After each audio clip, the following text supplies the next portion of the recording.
ngon thật lắm.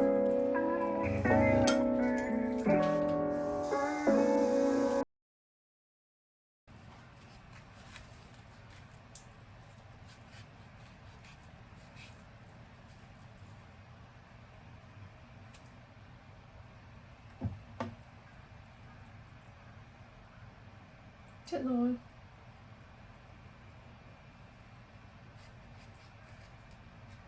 Cứu tôi.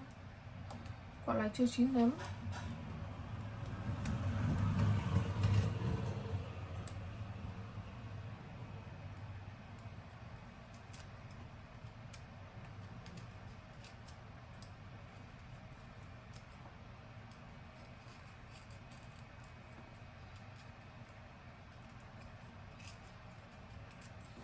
Chưa chín lắm, chắc là ăn mơ xanh vậy.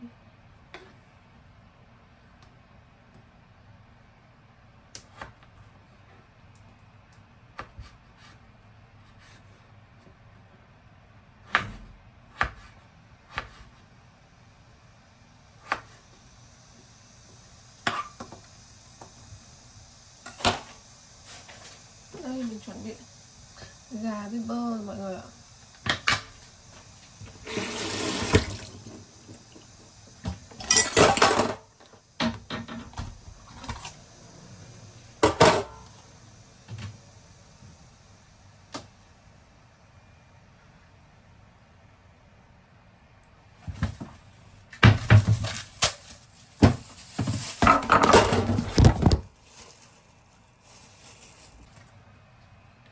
Gà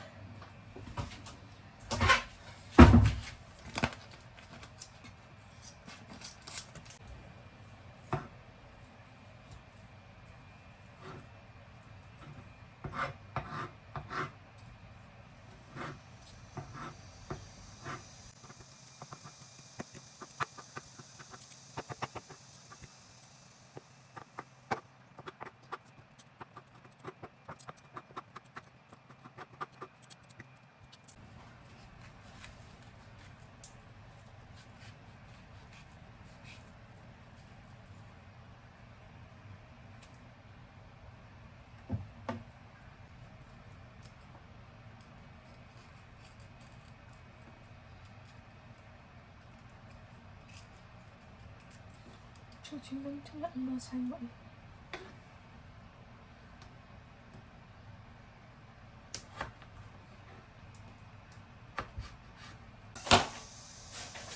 Đây mình chuẩn bị gà với bơ rồi mọi người ạ.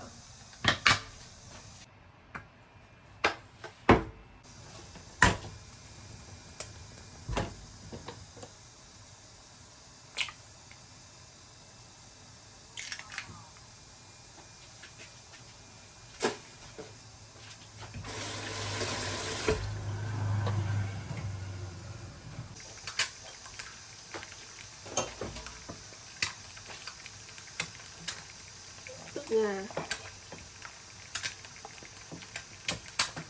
bơ,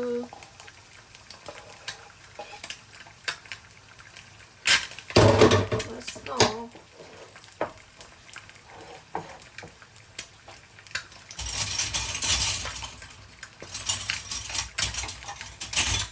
Bây giờ đang tiếng xì xì là cái tiếng này này.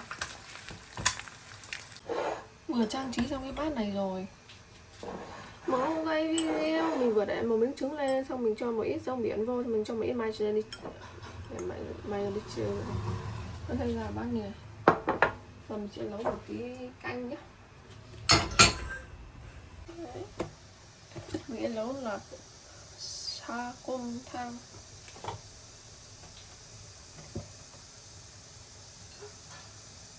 Cho một ít nước canh vào đây.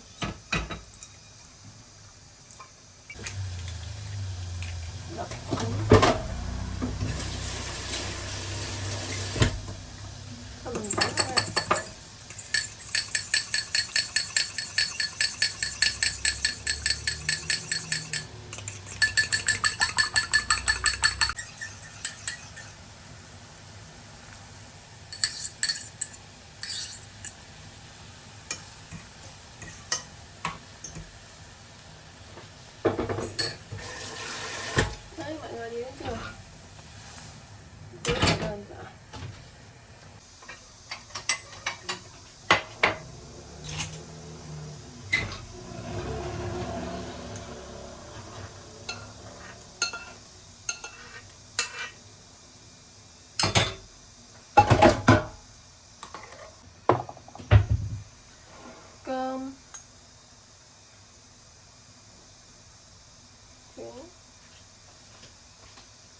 cái bức tạo hình chụp ảnh đứng thôi. Tí nghĩ thì nếu mà cái bức ảnh này á mà Mai Ngô tương tác với nhiếp ảnh để mà lật dọc cái khung lại sao cho vẫn lấy được cái cột đình nha và cả cái mặt trăng ở bên trên nó trọn vẹn thì đây sẽ là một bức ảnh đẹp. Nhưng mà với cái bố cục này thì nó đang bị lỏng quá. Thực ra dụng ý của Mai Ngô là giống như một cái cover báo, cái mà Mai Ngô muốn là nó dọc xuống. This picture is suited for the should be on the cover. It's perfect.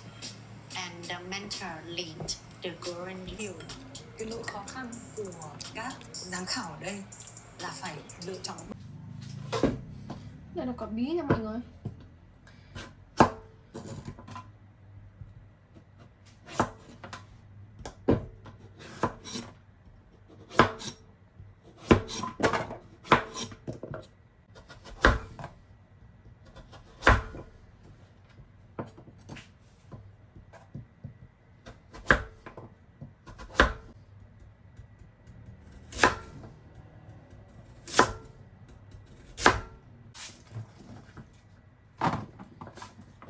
Chung vào nhau để tí nữa.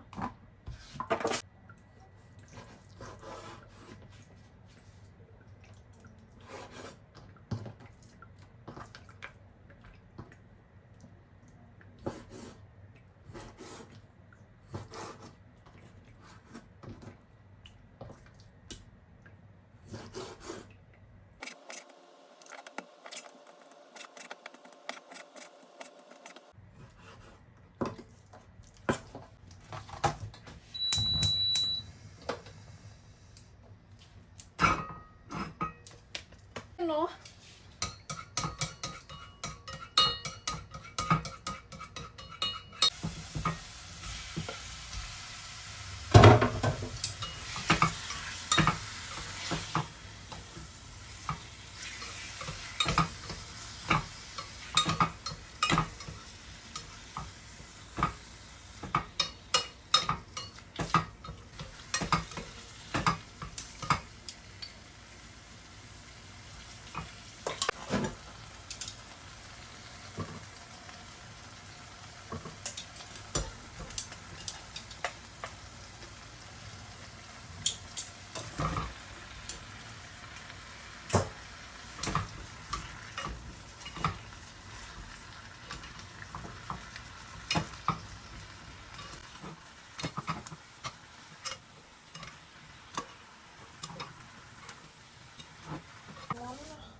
thái này nó coi như là hành.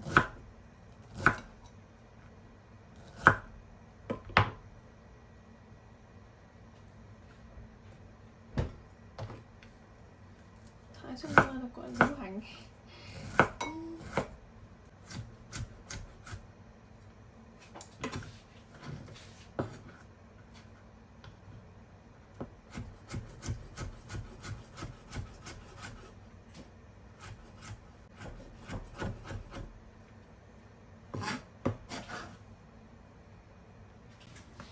Chứ cái nồi của mình nó đã như này.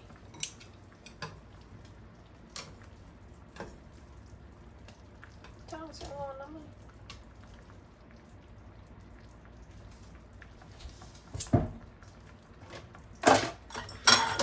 Cam có sổ ba dặn là không được cho cái rau này vào trước. Tí mình sẽ đổ cái rau này vào sau. Không nó sẽ bị chín quá. Nó sẽ mất ngon.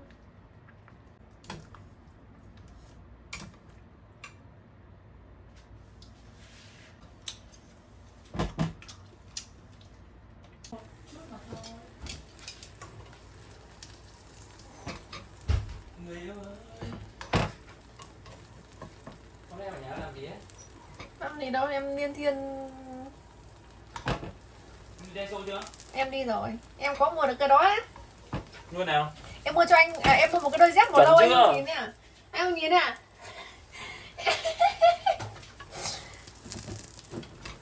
Thế rồi.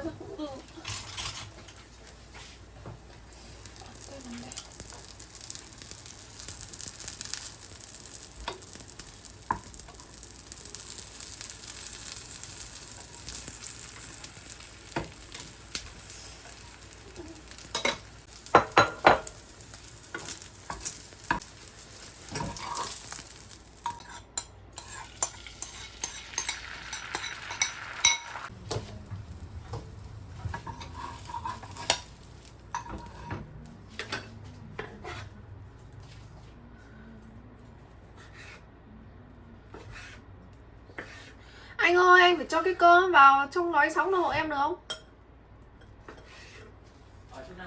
Ở trên gần nồi với sóng em không cắn cơm mà em để ăn nốt cái cơm đấy.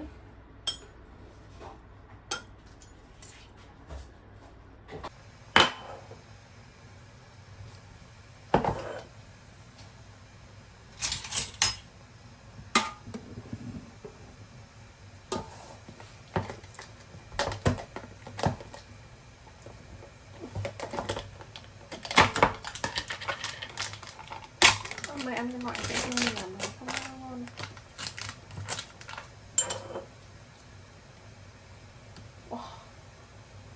Ngon phết nha. Mọi người cứ chất sữa cho đi.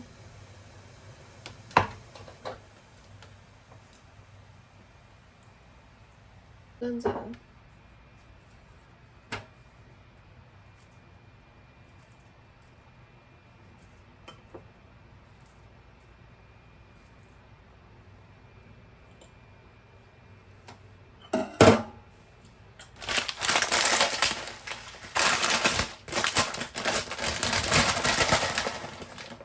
Nó khô.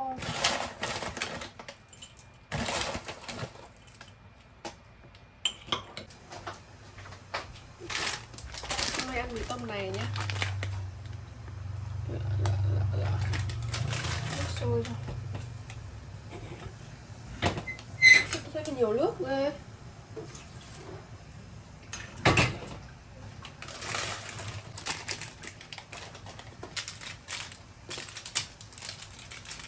Bị nghiện mì tôm này. Không nhiều gia vị này. Sợ mặn.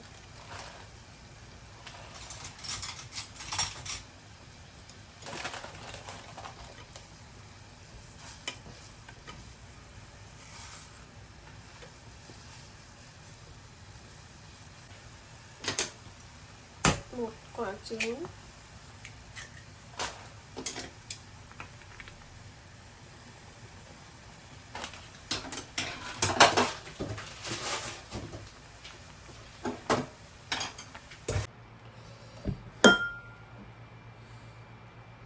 Có thìa nữa.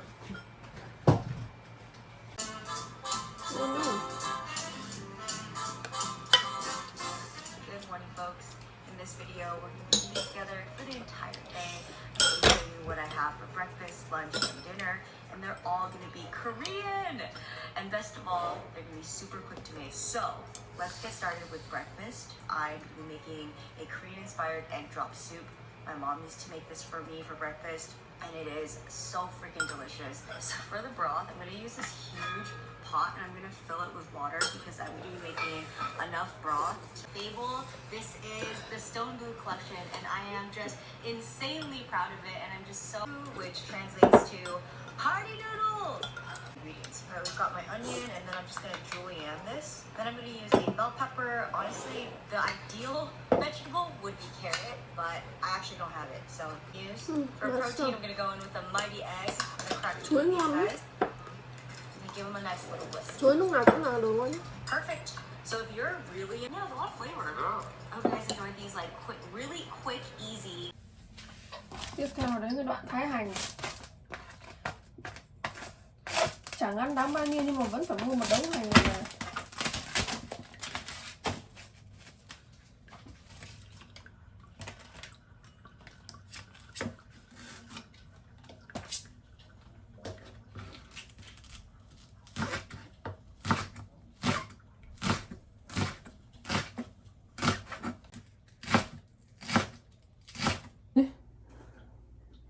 Tôi khóc luôn, tôi thái hành tôi khóc mà.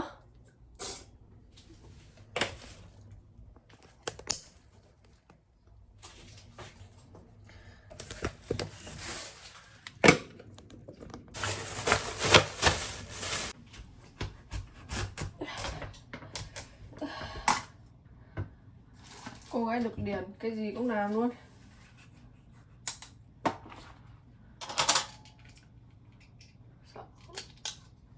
Này còn cái gì? Cái này không ngọt được. Cái này phải...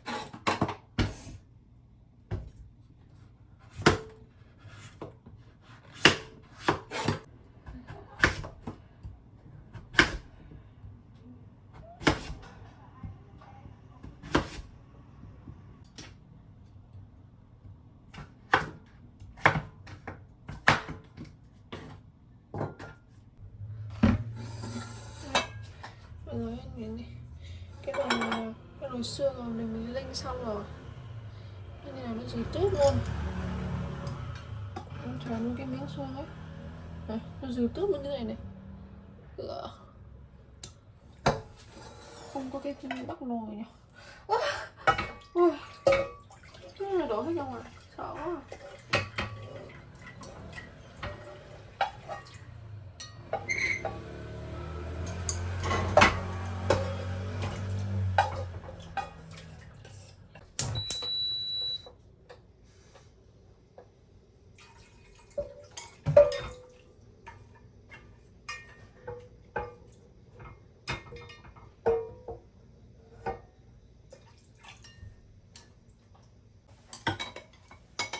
Tôi đổ cả bí vào tôi lên còn. Tôi cảm giác là nhiều bí quá à. Cả chén nữa.